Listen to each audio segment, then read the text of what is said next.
We have to seek out and try and understand truth. The modern line is, oh, we're so rotten, we've never made any progress. They can never admit progress, because to do so is to say we're not completely rotten and maybe we can reform the things that still need reforming. And we're so busy brawling, the young ones against the old ones and the boys against the girls, and one because one's slightly different and one doesn't fit a pattern and the others fits a pattern too much. We haven't noticed the crocodiles waiting down at the river's bank for us, and they don't care about the internal rows. We have parliaments, we have civilised discourse, we have the ability to have a yarn in the pub and sort it out. Sometimes with larrikin good humour and a fair bit of knocking of somebody who's being an idiot. But these days, of course, that's hate speech. Take Jordan Peters' advice. A social media pile-on can never last more than a fortnight and then it's gone. I thought that was very sound. He said, have some courage, recognise that mostly it's intellectually and morally vacuous, and just stand your ground. Our major political philosophies have broken down, and so is our understanding of other political philosophies.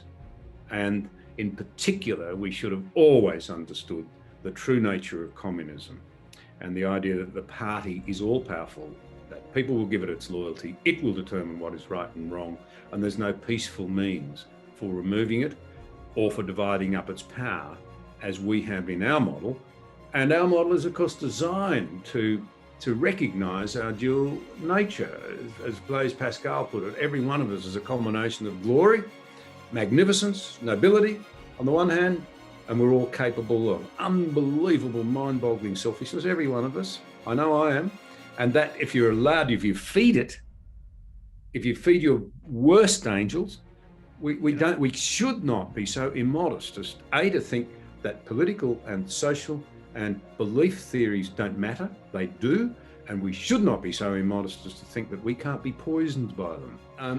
I'm particularly warned by the young Australians who buy in. It's just astonishing how many young people out there. And often they will say to me, I'm at university and most of what I'm fed with in such and such a tutorial group, I know it's bull dust. So a lot of young people, particularly young men, are just as interested in ideas as ever. They may not sit down with a book in the way that an earlier generation might have, but they'll listen to up to 3 hours. This is the research of high quality content. It is true that the right thinks the left is misguided, but the left thinks that the right is evil.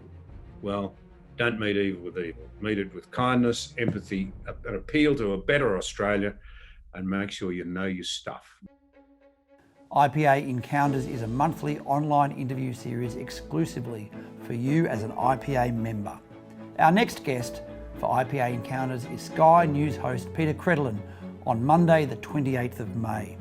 Don't forget to register at ipa.org.au/encounters.